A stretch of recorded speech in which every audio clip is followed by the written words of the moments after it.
로마서 6장 8절부터 보겠습니다. 오늘은 본문이 좀 길기 때문에 읽지 않고 진행하면서 읽어가겠습니다. 그 마지막은 영생이라.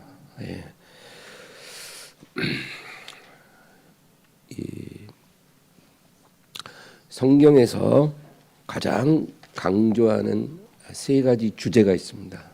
성경에서 가장 강조하는 세 가지 주제. 뭘까요? 첫 번째는 하나님입니다. 성경은 하나님에 관한 책이에요. 하나님께서 기록하시고 하나님에 관하여 기록한 책입니다. 두 번째는 예수 그리스도입니다.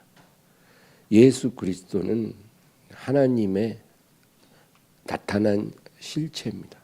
그러니까 우리가 하나님은 우리가 알 수가 없잖아요. 영원하신 하나님이니까. 피조물이 어떻게 창조주를 다 알겠습니까? 그래서 하나님이 자신을 온전히 인간들에게 드러내신 것이 하나님의 독생자 예수 그리스도입니다. 그래서 예수 그리스도를 통해 하나님의 공의와 사랑이 완전하게 드러나진 거예요. 그냥 관념적으로 말로 이렇게 설득하는 게 아니라 십자가를 통해 예수님이 그것을 드러내신 것입니다. 그래서 구약 성경은 오실 그리스도에 관한 그 예언으로 가득합니다. 우리가 구약을 읽을 때 우리 가리워진 것들이 이게 열려서 이 구약 성경이 오실 그리스도에 관한 예언으로 가득하다는 것을 알게 되기를 소망해야 합니다. 그리고 신약은 오신 그리스도에 관한 증언으로 가득한 책이에요. 그러니까 성경은 예수님에 관한 책입니다. 그래서 이렇게 하나님에 관하여 예수님에 관하여 성경이 말씀하고 있다. 이건 우리가 다 충분히 납득이 되는 거예요. 그럼 마지막 한 가지는 뭘까요? 여러분 한번 맞춰보세요. 믿음인가요? 사랑인가요? 이스라엘인가요? 교회인가요? 아니에요. 성경이 하나님과 예수 그리스도 다음으로 강조하는 세 번째 주제는 죄입니다. 이 성경은 죄에 관한 책입니다. 이 세상은 죄에 관하여 이야기하기를 좋아하지 않아요. 오늘날 죄에 관해서 이야기하면 사람들이 아주 불쾌합니다. 선지자들이 돌에 맞아 죽은 이유가 다 죄에 대해서 말을 했기 때문에 그렇게 죽은 겁니다. 그래서 거짓 선지자들의 특징은 죄에 대해서 말을 안 해요. 듣고 싶은 말만 해줍니다. 그래서 모든 사람이 너희를 칭찬하면 화 있을진저. 너희 조상들이 거짓 선지자들에게 그렇게 했다는 거죠. 그러니까 모든 이에게 칭찬 듣는 그런 선지자는 거짓 선지자예요. 하나님의 보낸 종은 죄에 대해서 이야기를 하기 때문에 돌에 안 맞으면 다행인 거예요. 그래서 성경은 죄에 관한 책입니다. 성경의 창세기 1장, 2장 제일 첫 번째 두 장에는 천지 창조 이야기가 나와요. 아담과 하와가 지음을 받은 이야기. 그리고 나서 그 다음 3장부터 무슨 얘기가 나오냐면 죄가 어떻게 시작됐는지. 그 얘기예요. 죄가 어떻게 세상에 들어와서 인류를 수렁에 빠뜨리고 저주가 들어오고 사망이 들어왔는지 그걸 말해줍니다.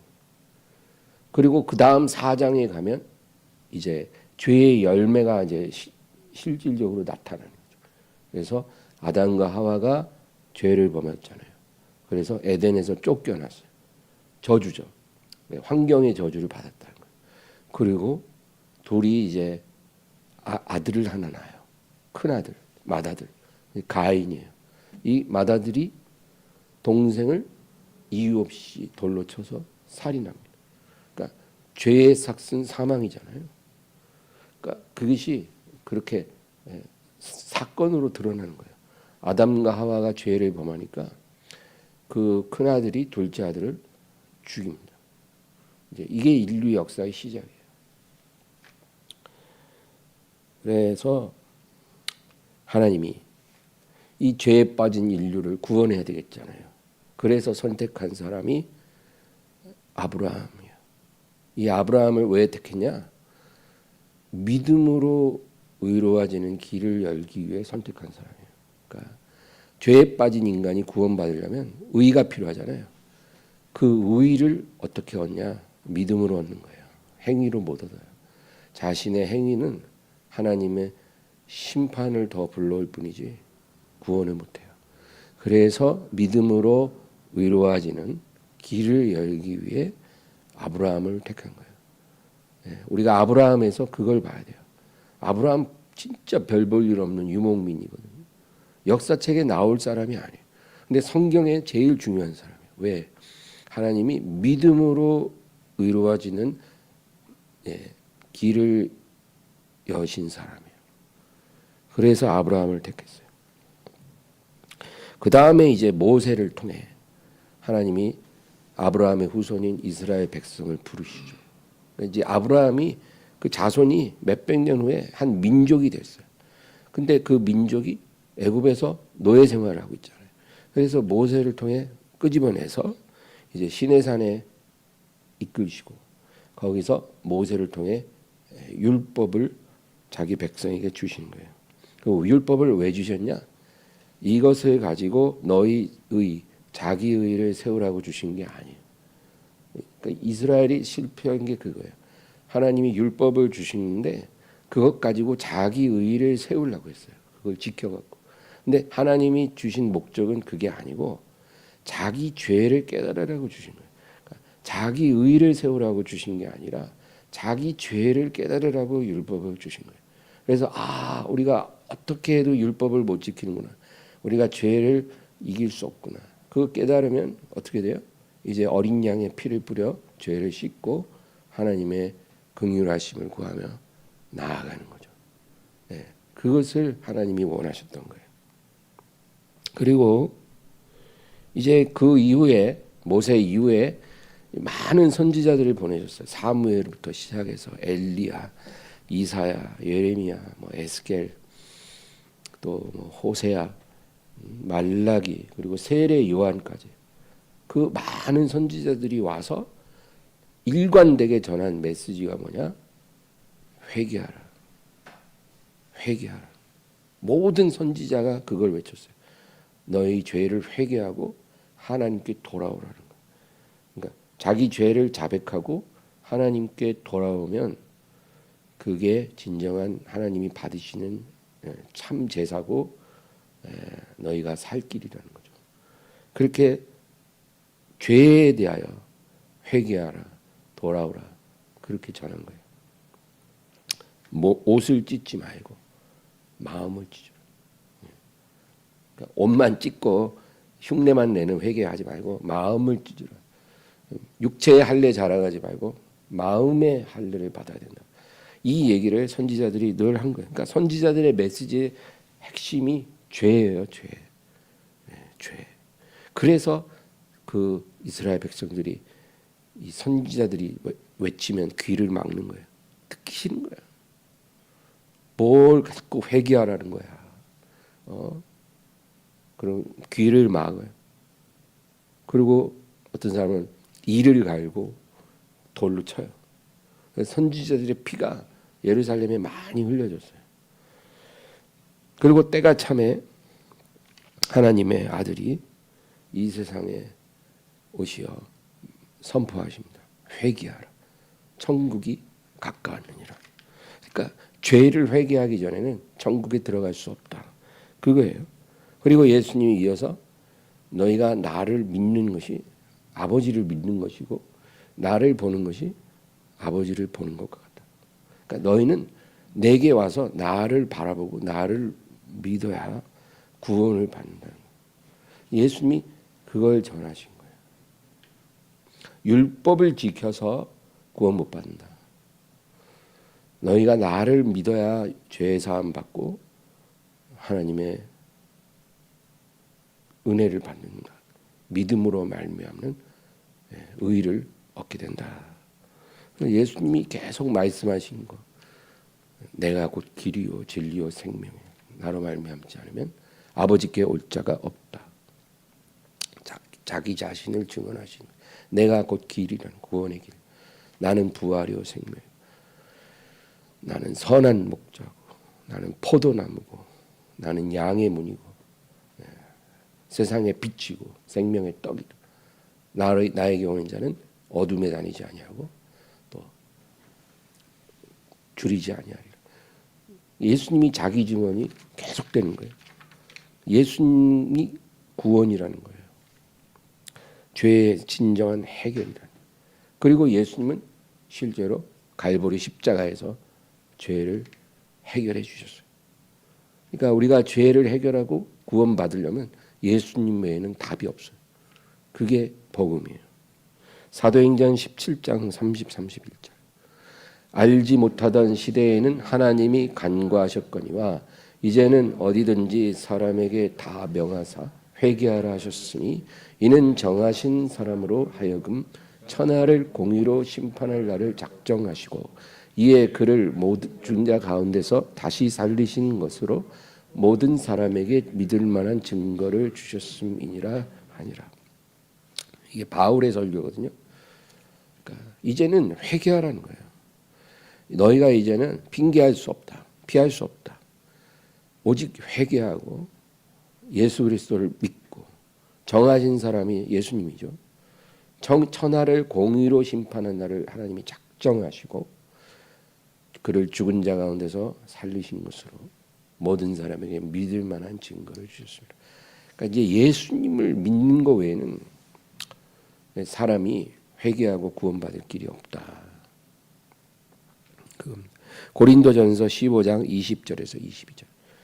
그러나 이제 그리스도께서 죽은 자 가운데서 다시 살아나사 잠자는 자들의 첫 열매가 되셨도다. 사망이 한 사람으로 말미암았으니 죽은 자의 부활도 한 사람으로 말미암는도다. 아담 안에서 모든 사람이 죽은 것 같이 그리스도 안에서 모든 사람이 삶을 얻으리라. 여기서 20절을 보세요. 이제 그리스도께서 죽은 자 가운데서 다시 살아나사 잠자는 자들의 첫 열매가 되셨도다. 그러니까 잠자는 자들은 뭐예요? 이제 구약 시대의 의인들이에요. 아브라함 같은 사람들, 믿음으로 살던 사람들. 그들이 이제 잠들었잖아요. 근데 아직 부활을 못했어요. 예수님이 부활의 첫 열매가 되신 거예요. 그래서 이제 예수님을 따라서 그들도 이제 부활을 맞이할 수 있게 됐다는 거죠. 그리고 이제 예수님을 믿고 죽는 자들, 주 안에서 죽는 자들은 복되다 그랬잖아요. 그래서 예수님을 믿고 죽은 자들이 부활을 하게 된 거예요. 예수님 부활의 첫 열매가 되셨다. 그러니까 죄를 이기신 거예요. 죄의 삭신 사망을 이기신 거예요. 그리고 부활하신 첫 열매예요. 그러니까 예수님을 믿으면 그 예수님의 부활에 참여하는 거예요. 그래서 예수님의 부활, 내 부활. 우리가 죄와 사망을 이기고 다시 산다. 그 얘기죠. 그래서 이렇게 성경 전체가 말하고 있는 주제가 죄입니다. 어떻게 하나님이 이 죄에서 죄인들을 구원하시고 그들에게 생명을 주시는지 그거에 대해 기록한 책인 거예요. 로마서를 관통하는 주제도 죄예요. 그래서 계속 죄. 이 세상에서는 몇 달에 한 번도 듣기 힘든 말이에요, 죄가. 그렇잖아요. 요즘에 누가 죄를 얘기합니까? 법을 어기면 이제 처벌을 받는 거죠. 근데 그거하고는 죄는 차원이 다른 거예요. 세상의 기준은요, 죄인 것도 죄라고 말하지 않거든요. 그러니까 하나님의 기준에서 죄를 말하지를 않아요, 세상은. 근데 성경은 시종일관 죄. 그래서 중요한 주제입니다. 우리가 지난 시간에 우리가 믿을 때 세례를 받은 것이 주와 함께 합하여 세례를 받았다. 그렇게 우리가 배웠어요. 그러니까 우리가 예수님 믿고 물에 들어가서 침례를 하잖아요. 그게 뭐냐?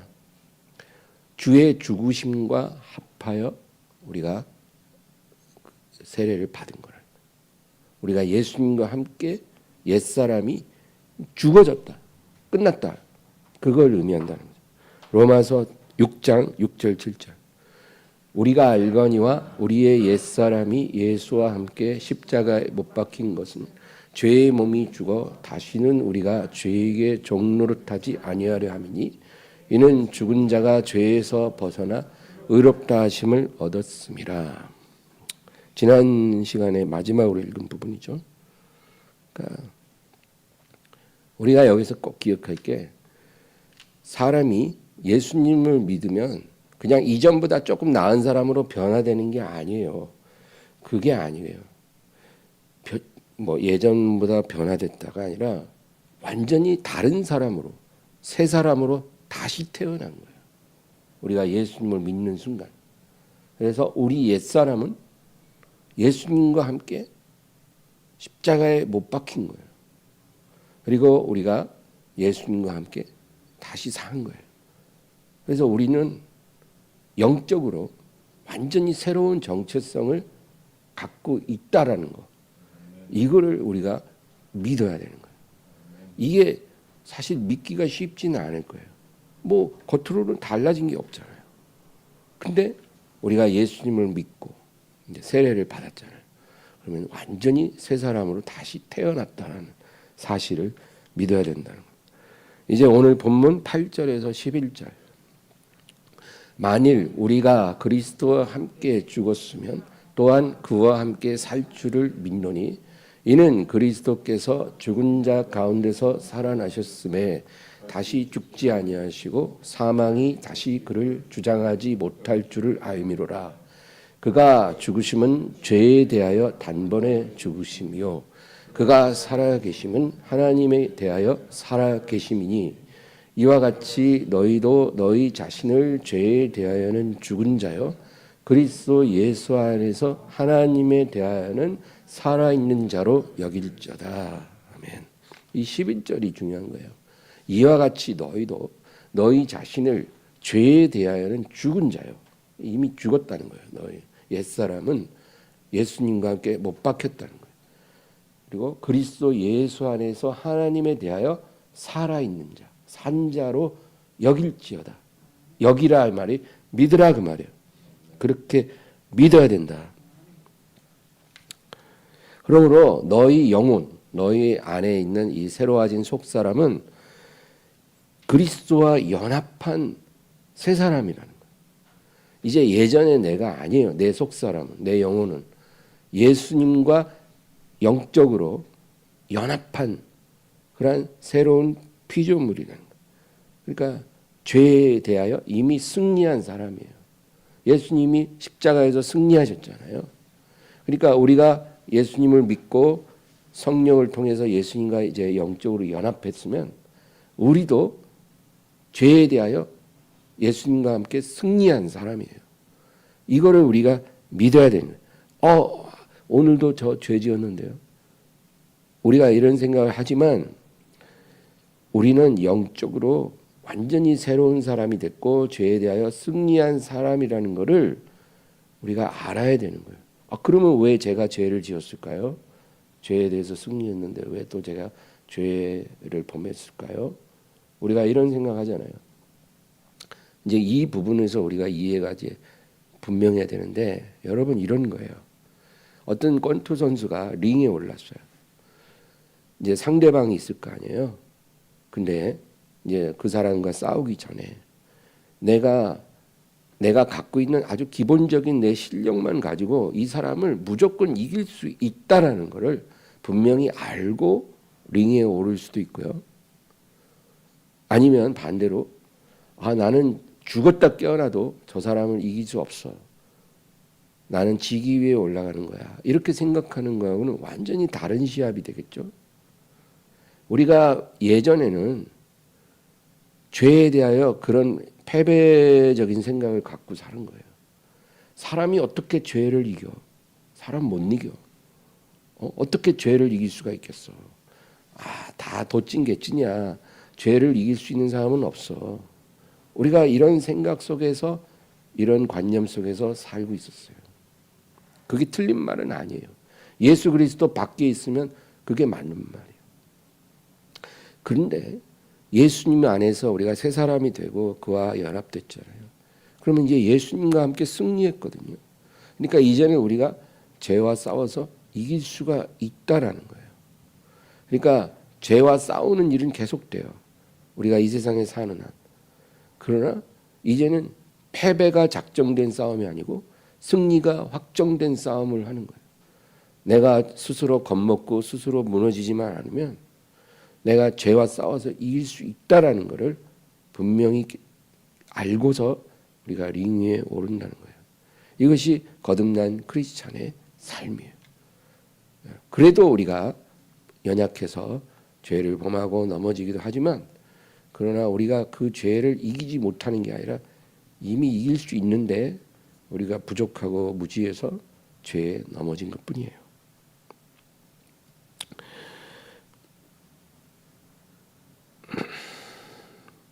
그래서 여러분 중독자들이 있잖아요. 알코올 중독, 마약 중독, 도박 중독. 중독도 참 많아요. 근데 이 중독의 특징이 뭐냐면 중독된 본인이 그거를 벗어나기가 거의 불가능에 가깝다. 중독에 빠지면 자기 의지와 상관없이 계속 무너져요. 그게 중독이 그 뭐랄까 죄의 가장 뭐랄까 강력한 실체예요. 죄가 우리를 사로잡으면 거기서 나오는 가장 분명한 표적이 중독이에요. 그런데 이 중독자들이 예수님을 믿고 거듭나잖아요. 그러면은 이제 생각이 바뀌어져야 돼요. 나는 예수님과 연합한 사람이기 때문에 죄를 이겼다. 그렇기 때문에 이 몇십 년 된 이 중독이 이제 더 이상 나를 무너뜨릴 권세가 없다. 해제됐다. 그러므로 나는 예수님과 함께 이길 거야. 그렇게 믿고 나아가면 성령님께서 그 사람 믿음을 통해 역사하는 거예요. 그래서 그 중독의 사슬이 끊어지고 기적이 일어나는 거예요. 어떤 중독도 예수 그리스도 안에 있는 사람은 이길 수가 있어요. 우리의 삶에 여러 가지 크고 작은 어떤 해결되지 않은 죄가 있을 수도 있잖아요. 사람마다 약점이 다 있거든요. 그 정신적인 약점을 가진 사람도 있어요. 그 막 불안장애라든지 공황장애, 우울증, 대인공포증, 폐쇄공포증, 뭐 여러 가지 정신적인 속박을 갖고 있는 그런 사람도 예수님 안에서 내가 이것을 이길 수 있다라고 내가 확신하고 하나님께 의지하고 나가면 이겨진다는 거예요. 하나님이 그렇게 역사를 해주시는 거예요. 어떤 정신적, 육체적, 영적 파산 상태에 있는 사람이라도 예수님 안에서 거듭나면 다 이길 수 있습니다. 그런데 제일 위험한 사람들이 누구냐? 이런 파산한 사람들이 아니고 표면적으로 멀쩡해 보이는 사람들이에요. 영적 바리새인들. 바리새인들이야말로 엘리트잖아요. 지금도 바리새인들 많아요. 영적 엘리트들. 겉으로 볼 때는 아무 문제가 없는 사람들이에요. 자기 안에 많은 문제가 있는데 별 문제가 없다고 스스로 믿는 그런 사람들이에요. 이런 사람들이 제일 위험합니다. 그래서 예수님이 뭐라 그랬냐면 세리와 창녀들이 너희보다 먼저 천국에 들어가리라. 왜 그러냐면 세리와 창녀들은 자기 문제를 잘 알아요.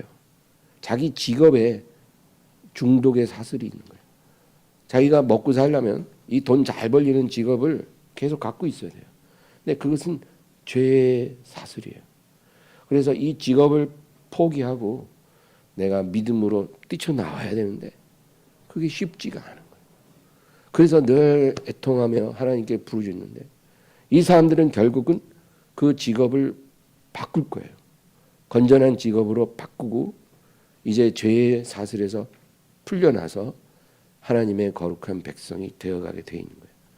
그러니까 그들이 천국에 먼저 들어가는 거예요. 근데 바리새인들은 자기가 문제가 없다고 생각하니까 바꿀 것도 없는 거예요.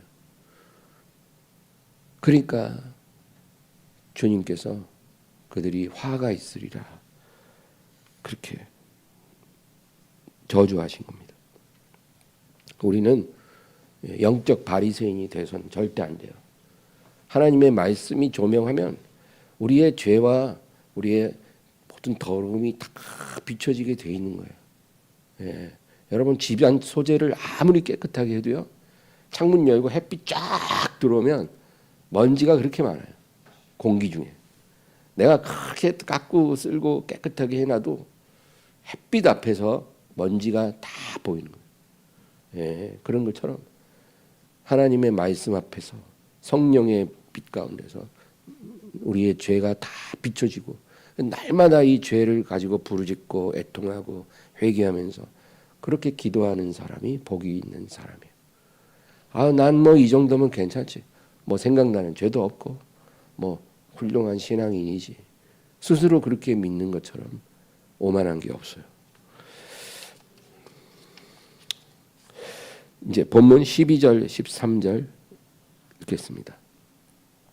그러므로 너희는 죄가 너희 죽을 몸을 지배하지 못하게 하여 몸의 사욕에 순종하지 말고 또한 너희 지체를 불의의 무기로 죄에게 내주지 말고 오직 너희 자신을 죽은 자 가운데서 다시 살아난 자 같이 하나님께 드리며 너희 지체를 의의 무기로 하나님께 드리라.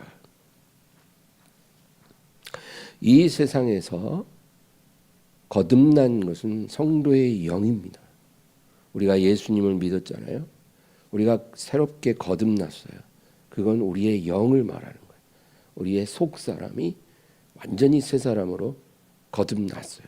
죄로부터 승리한 우리가 그러한 영을 갖고 있는 거예요. 그러나 몸은 아니에요. 이 몸은 변하지 않았어요. 그대로라는 거예요. 왜 그럴까요? 우리 몸은 부활의 날까지 그냥 남겨둔 거예요.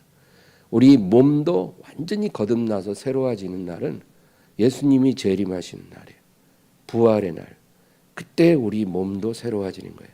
그러니까 그날이 올 때까지 우리가 지금은 우리의 속사람은 완전히 거듭난 새 사람이지만 우리의 몸은 죄의 몸, 죽을 몸, 옛사람의 그 몸을 우리가 그대로 갖고 있다. 그겁니다. 여기서 이제 성도의 여러 가지 갈등이 나타나는 거예요. 갈등이 없어지는 날은 이제 부활의 날이겠죠. 그러나 지금은 아니에요. 그래서 바울이 우리에게 권면하는 게 너희는 죄가 너희 죽을 몸, 그러니까 우리가 입고 있는 이 몸이에요. 죄의 몸, 죄의 몸을 죄가 지배하지 못하게 하여 몸의 사욕에 순종하지 말라는 거예요. 그러니까 이 죽을 몸에서 계속 안 좋은 게 올라오는 거예요. 여러 가지 정욕과 탐심이 이 죽을 몸을 통해서 계속 올라옵니다. 근데 그 몸의 사욕에 순종하지 말라는 거예요. 그러니까 순종하고 안 하고는 우리 결정이에요. 내가 이 몸의 사욕에 순종하며 살 수도 있고 순종을 거부할 수도 있는 거예요. 그리고 이어서 너희 지체를 불의의 무기로 죄에게 내주지 말고, 지체의 몸이죠. 너희 육신을, 몸을 불의의 무기로 죄에게 내주지 말고 오직 너희 자신을 죽은 자 가운데서 다시 살아난 자 같이 하나님께 드리며, 우리 영이 다시 살아났잖아요. 그것처럼 우리 몸도 그와 같이 하나님께 바치라는 거예요. 이 세상에서 너희 지체를 의의 무기로 하나님께 드리라. 여러분, 여기서 우리 성도가 싸워야 될 영적 싸움이 나타나는 거예요. 우리는 생존하기 위해, 돈 벌기 위해 막 이 세상에서 사람들과 경쟁하고 싸우는 그런 게 아니에요. 우리 하나님의 자녀는 그런 싸움은 할 필요 없어요. 하나님께서 뭐라 그랬어요? 하늘에 나는 새를 보라. 아무것도 하지 않아도 하나님 아버지가 다 먹이지 않느냐. 들에 핀 꽃을 보라. 아무것도 하지 않아도 하나님이 다 입히지 않느냐. 너희들은 이들보다 얼마나 더 귀하냐. 무엇을 먹을까 무엇을 입을까 걱정하지 마라. 너희 아버지가 다 알고 계시느니라. 너희가 뭐가 필요한지. 이런 것들은 이방인들이나 하는 걱정이지. 너희는 그런 걱정하지 마라. 너희는 이 모든 것보다 귀하니라. 하나님이 그렇게 말했잖아요. 그러니까 우리 하나님의 자녀는 세상에서 생존하기 위해 막 경쟁하고 그냥 노심초사하고 때로는 분노하고 좌절하고 이렇게 우리가 살아가면 안 되는 거예요. 우리가 싸워야 될 싸움은 그런 싸움이 아니고 이 12절 13절에 있는 그런 싸움이에요. 죄가 너희 몸을 지배하지 못하게 하고 몸의 사욕에 순종하지 말고 너희 몸을 불의의 도구가 되도록 죄에게 바치지 말고 하나님의 영광의 도구가 되도록 하나님께 바치라. 이 싸움이 우리가 싸워야 될 싸움이에요. 그건 우리의 선택에 달려 있다는 거예요. 우리 안에 거듭난 영에는 성령님이 계십니다. 성령이 계시기 때문에 우리 영이 새롭다고 할 수가 있는 거예요. 그러니까 우리 영은 예전의 영이 아니고 성령이 들어와서 완전히 새로워진 영이에요. 그리스도와 연합한 영이에요. 그래서 우리 안에 계신 성령이 거룩한 소원을 주셔요. 거룩한 소원. 하나님이 기뻐하는 소원을 성령이 계속 우리에게 주시는 거예요. 우리 영에. 그래서 기도하라. 그 거룩한 소원이에요. 기도하라는 거예요. 딴 거 하지 말고 기도해. 하나님의 말씀을 믿으라. 또 용서하라. 용서하라. 그리고 너랑 정말 네가 비호감으로 생각하고 이해할 수 없는 어떤 사람이 있어도 용납하라. 이런 많은 거룩한 소원을 성령님이 주셔요. 그러면 우리가 기쁘게 순종하죠. 근데 그게 쉽지가 않다는 거예요. 왜? 영에서는 성령님이 거룩한 소원을 주시는데 우리 몸에서는 정욕과 탐심이 날마다 막 올라오는 거예요. 마치 밀물이 밀려오듯이 그렇게 파도가 밀려오듯이 날마다 끊임없이 정욕과 탐심과 악한 생각, 음란과 모든 것, 거짓, 게으름, 이런 시기 질투 그런 게 막 올라오는 거예요. 그러니까 성령이 거룩한 소원을 주시는데 몸에서는 악한 소원이 막 올라와요. 그러니까 우리 안에서 부딪힐 거 아니에요. 부딪혀요. 그러니까 얼마나 힘들어요 우리가. 응? 여러분 아이들도 엄마 아빠가 싸우면 힘들대요. 엄마 편을 들어야 될지 아빠 편을 들어야 될지 눈치 본대요. 이제 어떤 엄마 아빠는 그런데 너는 엄마가 좋아 아빠가 좋아? 그럼 애가 머리 굴리는 거예요. 근데 여러분 영적으로도 그런 거예요. 우리가 안에서 막 두 가지가 부딪히니까 힘들어요. 그게 성도예요. 안 힘들면 성도가 아닌 거예요. 힘든 게 성도예요. 그러니까 내 안에 매일같이 갈등과 부딪힘이 일어나고 내가 막 정말 너무 곤고해지고 그럴 때 그 이상하게 생각하지 말아요. 그게 내가 살아있다는 거듭났다는 증거입니다.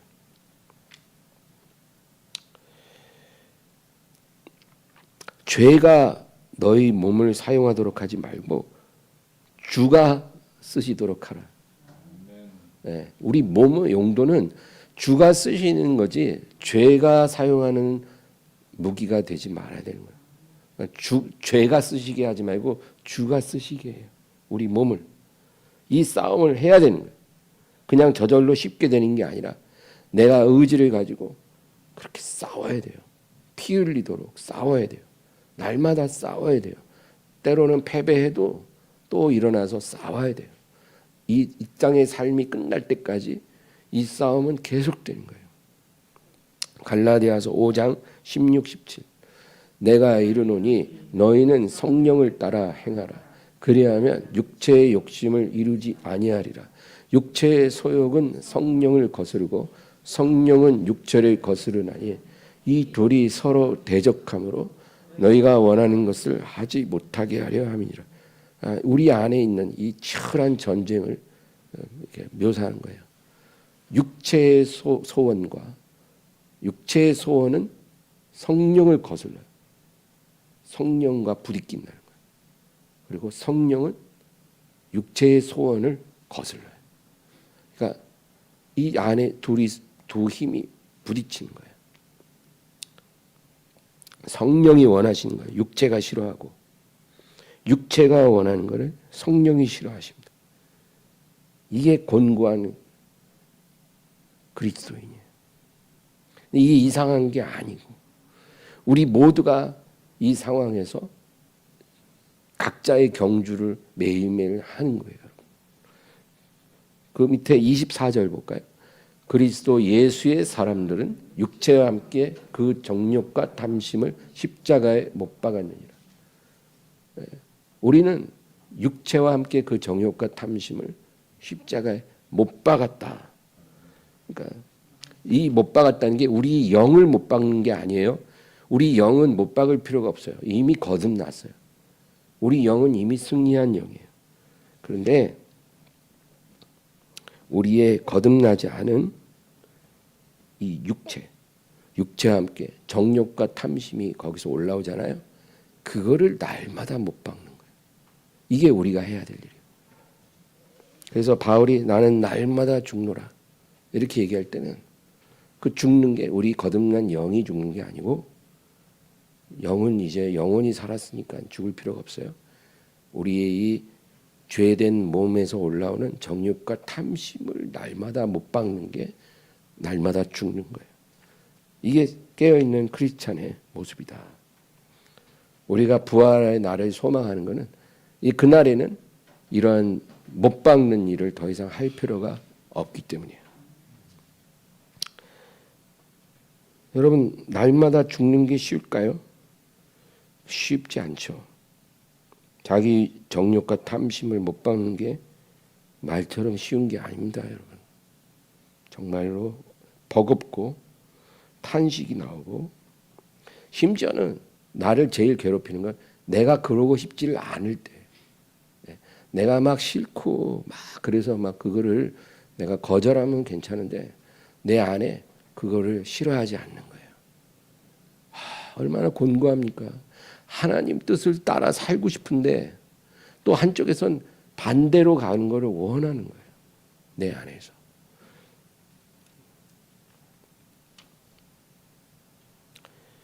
그러나 이런 곤고함을 가지고 날마다 부르짖고 회개하고 하나님 앞에 엎드리는 사람이 영적으로 깨어있는 사람. 여러분이 만약에 그런 상태에 있다면 여러분 주님의 날에 버림받지 않을 것입니다. 그러나 반대로 믿는다고 하는데 이런 싸움이 없어요. 이런 탄식과 부르짖음과 애통함이 없어요. 그런 크리스찬들 살았으나 죽은 자라고 주님이 엄히 책망하십니다. 계시록 3장 1절에 3절. 사대 교회의 사자에게 편지하라. 하나님의 7영과 7별을 가지신 이가 이르시되 내가 내 행위를 아노니 내가 살았다는 이름은 가졌으나 죽은 자로다. 너는 일깨어 그 남은 바 죽게 된 것을 굳게 하라. 내 하나님 앞에 내 행위에 온전한 것을 찾지 못하였노니 그러므로 내가 어떻게 받았으며 어떻게 들었는지 생각하고 지켜 회개하라. 만일 일깨지 아니하면 내가 도둑같이 이르리니 어느 때에 내게 이르는지 내가 알지 못하리라. 회개하라는 거예요. 너가 너의 삶에 죄와 싸우기 위한 어떤 갈등도 투쟁도 애통함도 회개함도 그렇게 슬퍼하는 것도 없다면 그냥 안일하게 이 정도면 괜찮지 이렇게 네가 살고 있는 그러한 신자라면 너는 산 것 같지만 죽은 자라는 거야. 회개하고 일깨어 돌이켜라. 그러지 않으면 내가 도둑같이 이를 때 그때가 언제예요? 주님 다시 오실 때 내가 나의 소중한 신부들을 데려갈 때 너는 그 날을 알지 못할 것이고 이미 데려갈 모든 신부들이 데려가졌을 때 너는 남겨지게 될 거다. 그 경고예요. 교회 안에 이렇게 주님이 경고하는 사람들이 많은 거예요. 우리 엠마오에는 그런 사람이 없기를 바랍니다. 이제 다시 본문 14절. 죄가 너희를 주장하지 못하리니 이는 너희가 법 아래 있지 않고 은혜 아래 있으리라. 우리가 아무리 죄를 미워하고 또 날마다 우리 육신과 함께 정욕과 탐심을 우리가 못 박는고 날마다 죽고 해도요. 그래도 우리는 죄를 범할 수밖에 없어요. 우리가 연약함에 쌓인 존재이기 때문에 그래요. 아무리 우리가 그렇게 해도 죄를 범할 수 있다는 거예요. 근데 그럴지라도 죄가 너희를 주장하지 못한다. 죄의 권세가 너희를 삼키지 못한다는 거예요. 이는 법 아래 있지 않고 은혜 아래 있기 때문이다. 예. 여러분 로마서 4장 7절 8절 읽겠습니다. 불법이 사함을 받고 죄가 가려짐을 받는 사람들은 복이 있고 주께서 그 죄를 인정하지 아니하실 사람은 복이 있도다 함과 같으니라. 주께서 그 죄를 인정하지 않을 사람이 복이 있다는 거예요. 그러니까 죄를 지었는데 그 죄를 인정하지 않아. 하나님이 죄를 정죄하시지 않는 거예요. 나도 너를 정죄하지 아니한다고 그랬잖아요. 정죄하시지 않아요. 왜? 법 아래 있지 않고 은혜 아래 있다는 거예요. 그러니까 정죄가 없어요. 이게 얼마나 은혜인지 몰라요, 여러분. 예를 들면 어떤 사람이 회사에서 이제 회사에서 일을 해요. 근데 엄청 큰 사고를 쳤어요. 진짜 자기 실수로 엄청 큰 사고가 나서 회사에 막대한 피해가 이제 입힌 거예요. 그러면 만약에 그 사람이 채용된 직원이면 아마 자기가 책임을 지고 퇴사할 거예요. 회사 못 다니겠죠. 그때 만약에 그 사람이 오너의 아들이면 어떻게 될까요? 아버지한테 불려가서 엄청 야단을 맞겠지만 그래도 잘리지 않아요. 그냥 계속 다녀요. 그 엄청난 차이죠. 똑같은 잘못을 저질러도 그냥 종으로 일하는 사람은 책임지고 물러나야 되지만 아들은 야단을 맞아도 그 자리에 있는 거예요. 왜 그래요? 법 아래 있지 않고 은혜 아래 있기 때문에. 그거예요. 우리가 예수님 안에서 거듭났잖아요. 그러니까 그건 뭐예요? 예수님이 우리 안에 오신 거예요. 그래서 예수님과 연합된 사람이에요. 그러니까 나와 예수님은 딱 붙어 있는 거예요, 지금. 믿습니까? 나와 예수님이 지금 붙어 있는 거예요. 믿음 안에서, 성령 안에서. 그래서 하나님 아버지가 나를 볼 때는 나를 보는 게 아니라 예수님을 보고 있는 거예요. 예수님이 누구예요? 아들이세요. 종이 아니고 아들이세요. 아버지가 너무 사랑하고 신뢰하는 아들이세요. 그 아들과 우리가 지금 딱 붙어 있는 거예요. 그러니까 법 아래 있지 않고 우리가 은혜로 들어온 거예요. 예수님과 붙어 있기 때문에. 그러니까 우리가 죄를 범해도 우리 죄를 안 보세요.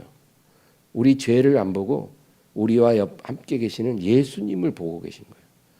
그러니까 얼마나 감사한 거예요. 예, 그게 바로 주께서 그 죄를 인정하지 아니하실 사람이 복이 있는 거예요. 저와 여러분이 지금 그런 상황이라는 거예요. 그러니까 얼마나 감사한 거예요. 우리가 죄를 범하면 안 되지만 죄를 범해도 정죄를 받지 않아요. 심판을 받지 않아요. 예수님을 보시기 때문에 우리는 늘 은혜 아래에서 하나님의 보살핌을 받는 거예요. 그 다음 15절 보겠습니다. 그런즉 어찌하리요 우리가 법 아래 있지 아니하고 은혜 아래에 있으니 죄를 지으려 그럴 수 없느니라. 그렇죠. 내가 지금 종이 아니고 하나님의 아들이 됐어요. 예수님과 함께. 이제 아들이니까 이제 아버지 회사에서 내가 개판치고 내 마음대로 해도 난 잘릴 일 없어. 난 지옥 갈 일 없어. 아니 마음대로 그냥 하고 싶은 대로 하고 살자. 우리가 이렇게 생각할 수 있냐? 그럴 수 없다. 그렇게 말하는 거예요. 그래서는 안 되는 거죠.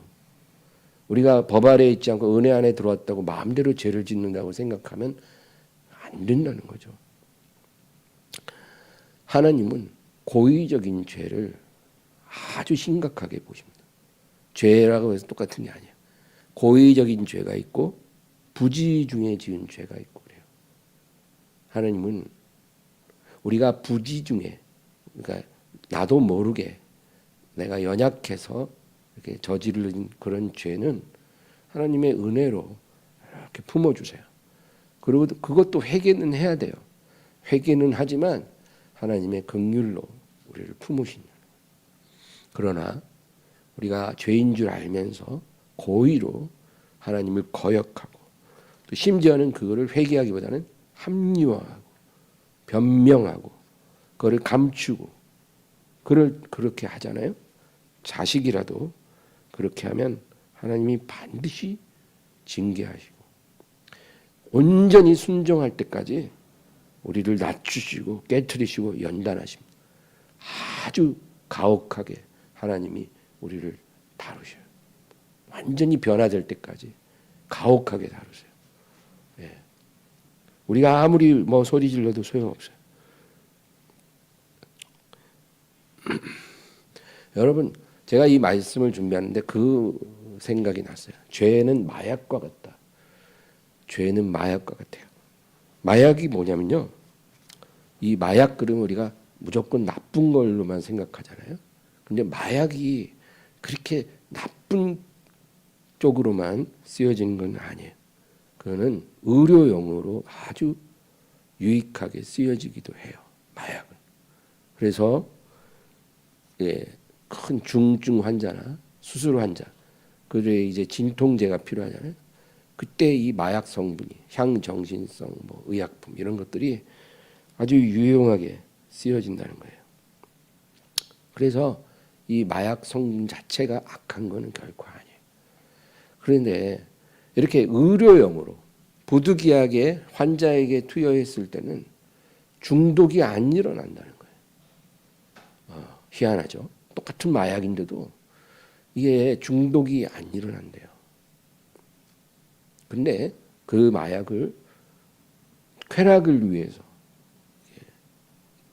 인위적으로 투여하면 중독이 일어나서 사람을 완전히 정신적으로 육체적으로 파탄으로 이끈다. 그런 겁니다. 죄가 비슷한 겁니다. 우리가 이 세상에서 육신 안에서 살기 때문에 아무리 죄와 싸워도 우리가 죄가 들어와서 우리가 죄를 범하기도 해요. 연약해서 부지 중에 죄를 지으면 우리가 그걸 깨닫고 회개하죠. 죄를 깨달을 때마다 회개합니다. 그리고 나의 이 부족함을 보며 단식하고 부르짖는 거죠. 그럴 때 우리 영혼이 더 아름답게 빛나기 시작합니다. 우리 영혼이 온전해진다는 거예요. 하나님 앞에 겸손해지고 더 간절해지고 복음의 은혜 안에 더 머물게 만들어주는 거예요. 이 죄가. 그러니까 이 죄는 나쁜 거지만 이 죄가 그렇게 우리의 연약함 가운데 있을 때 우리 영혼이 더 아름답게 빚어지는 그런 좋은 효과가 있다라는 거예요. 그래서 하나님이 한시적으로 그렇게 허락을 하실 수도 있어요. 그러나 그거는 우리가 원치 않는 연약함에서 나오는 죄를 말하는 거예요.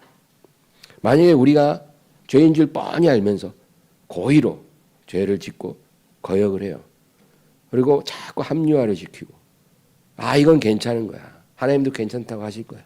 이런 식으로 우리가 죄를 합리화하면 이것은 마약을 쾌락을 위해 사용하는 것과 같아요. 우리가 죄의 권세에 사로잡혀서 저주가 들어옵니다. 그리고 사망에 이르는 거예요. 16절 보겠습니다. 너희 자신을 종으로 내주어 누구에게 순종하든지 그 순종함을 받는 자의 종이 되는 줄을 너희가 알지 못하느냐. 혹은 죄의 종으로 사망에 이르고 혹은 순종의 종으로 의에 이르느니라. 그러니까 우리가 의식적으로 의지적으로 무언가에 순종할 때 우리는 그 순종하는 자의 종이 된다는 거예요. 그게 영적 원리라는 거예요. 내 마음의 의지를 가지고 무언가에게 우리가 순종하면 그 상대의 종이에요. 우리가 죄에게 의지적으로 순종하면 죄의 종이고 하나님께 순종하면 하나님의 종이에요. 간단한 거예요. 그리고 우리가 죄의 종이 되면 죄의 권세 아래 놓이게 되는 거예요. 그러니까 고의로 죄를 범하는 거 우리가 정말 조심하고 멀리하고 그거를 두려워해야 돼요. 그런 일이 없게 도와달라고 기도해야 돼요, 여러분. 내 삶에 내가 아직도 놓지 않는 뭔가가 있어. 그러면 하나님 앞에 그거 딱 가지고 가서 그거 딱 내려놓고 하나님 이 죄를 버리겠습니다. 도와주세요. 도와주세요. 제 마음의 결심이 굳건하게 해주세요. 흔들리지 않게 해주세요. 하나님이 미워하는 그 어떤 것도 내가 아는 한 내 삶에 내 마음속에 있지 않게 해주세요. 이런 기도를 매일매일 해야 된다는 거예요. 시편 11에서 13. 하나님은 의로우신 재판장이시며 매일 분노하시는 하나님이시로다.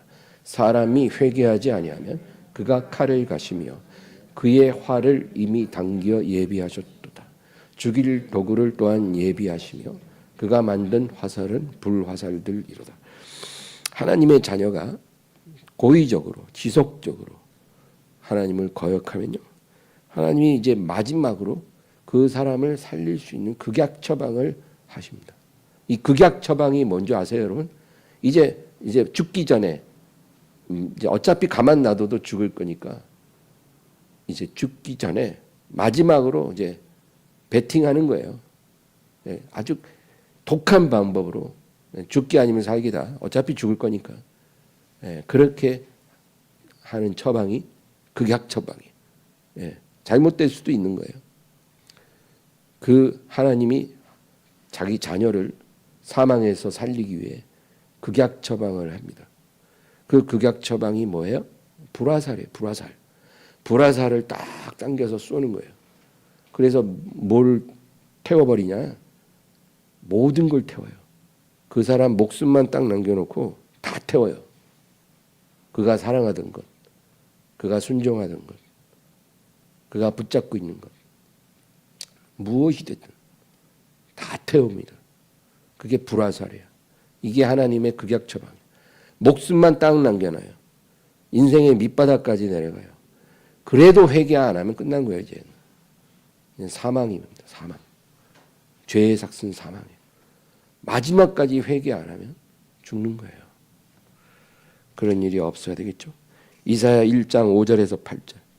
너희가 어찌하여 매를 더 맞으려고 패역을 거듭하느냐. 온 머리는 병들었고 온 마음은 피곤하였으며 발바닥에서 머리까지 성한 것이 없이 상한 것과 터진 것과 새로 맞은 흔적뿐이거늘 그것을 짜며 삼매며 기름으로 부드럽게 함을 받지 못하도다. 너희의 땅은 황폐하였고 너희의 성읍들은 불에 탔고 너희의 토지는 너희 목전에서 이방인에게 삼켜졌으며 이방인에게 파괴됨 같이 황폐하였고 딸 시온은 포도원의 망대같이 참외밭의 원두막같이 에워싸인 성읍같이 겨우 남았다. 하나님이 이스라엘에 불화살을 날려서 다 불타버렸어요. 그리고 이제 너희 몇몇 생명만 포도원의 망대처럼 참외밭의 원두막같이 에워싸인 성같이 겨우 남았다는 거예요. 하나님이 이제 극약 처방까지 간 거예요. 그러고도 돌아오지 않겠는가? 머리부터 발끝까지 다 병들어서 얻어맞은 자국, 터진 자국밖에 없는데 이제 성한 데가 없어. 내가 이제 때리려고 해도 너희 때릴 데도 없다. 하나님이 그렇게 말씀하시는데 그래도 안 돌아오면 어찌하려느냐. 그 얘기죠. 다시 본문으로 가서 17, 18절. 하나님께 감사하리로다. 너희가 본래 죄의 종이더니 너희에게 전하여 준 바 교훈의 본을 마음으로 순종하여 죄로부터 해방되어 의에게 종이 되었느니라. 너희가 전에는 그렇게 불순종하는 죄의 종으로 살더니 이제는 하나님의 말씀을 순종하는 의의 종이 되어 죄에서 해방된 것을 내가 감사한다. 그 얘기죠. 19절 너희 육신이 연약함으로 내가 사람의 예대로 말하노니 전에 너희가 너희 지체를 부정과 불법에 내주어 불법에 이른 것 같이 이제는 너희 지체를 의에게 종으로 내주어 거룩함에 이르라. 거룩함이란 거룩함에 이르라 그랬잖아요. 그러니까 이 거룩함 너희 몸을 어디에 내주느냐 이 문제예요. 우리가 불법에 우리 몸을 내주면 거룩함이 결코 안 되겠죠. 그러나 우리 몸을 의에게 종으로 내주는 거예요. 하나님 말씀에 순종함으로 내주는 거예요. 우리가 그렇게 우리 몸을 사용하면 거룩함에 이른다. 거룩함이란 여러분 죄가 없는 상태가 아니에요. 죄가 없는 상태는 없어요. 우리 다 죄인이거든요. 그러므로 죄인이 거룩해진다는 것은 죄를 이기는 거예요. 죄를 싸워서 이길 때 우리가 거룩함에 이르는 거예요. 하루아침에 거룩한 사람이 딱 되는 게 아니라 거룩한 사람으로 변해가는 거예요. 죄를 이기고 싸워갈 때. 그렇게 하라는 거죠. 20절 21절 너희가 죄의 종이 되었을 때에는 의에 대하여 자유로웠느니라. 그러나 너희가 그때 무슨 열매를 얻었느냐 이제는 너희가 그 일을 부끄러워하나니 이는 그 마지막이 사망임이라. 전에 너희가 죄에 순종할 때 의에 대하여 자유했다. 자유했다는 것은 상관이 없었다 그 얘기예요. 그러니까 죄에게 순종하는 사람은 의와 아무 상관이 없어요. 하나님과 아무 상관이 없는 거예요. 왜 이렇게 말을 하냐면 영적인 세계에서는 어느 한쪽에 순종하면 다른 쪽에는 순종할 수가 없다 그 얘기예요. 만약에 내가 지금 죄에 순종하고 있다면 나는 하나님과 원수된 거고 하나님께 전혀 순종하고 있지 않은 거예요. 내가 죄의 종으로 살면서 하나님의 종이 될 수 있냐? 없어요. 예수님이 뭐라 그랬어요? 두 주인을 사람은 섬길 수 없다. 죄에게 순종하면 의의 종이 될 수 없고 쾌락을 사랑하면서 하나님을 기쁘시게 할 수 없고 하나님을 섬기면서 재물을 사랑할 수는 없어요. 마태복음 6장 24절 한 사람이 두 주인을 섬기지 못할 것이니 혹 이를 미워하고 저를 사랑하거나 혹 이를 중히 여기고 저를 경히 여김이라. 너희가 하나님과 재물을 겸하여 섬기지 못하느니라. 동시에 섬기는 거 불가능하다는 거예요. 너희 마음이 재물로 기울어져 있으면 하나님 섬기는 건 그건 불가능한 거예요. 그러니까 너희가 어디로 기울어져 있는지, 너희가 무엇을 사랑하고 무엇에 순종하고 있는지 그것이 중요한 거예요. 내가 정말 하나님을 사랑하고 하나님께 순종하고 있다면 다른 것에는 마음이 떠나야 되는 거예요. 예. 그런 상태, 이것이 바로 하나님이 우리에게 요구하는 거예요. 그때 너희가 맺은 열매가 무엇이냐? 아무것도 없다. 오직 부끄러운 것밖에 없다.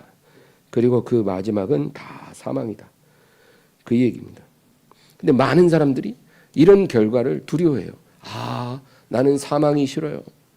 나는 하나님으로부터 버려짐 받기 싫어요. 그렇게 말을 하면서도 그것에 가져오는 원인이 되는 죄는 안 버려요.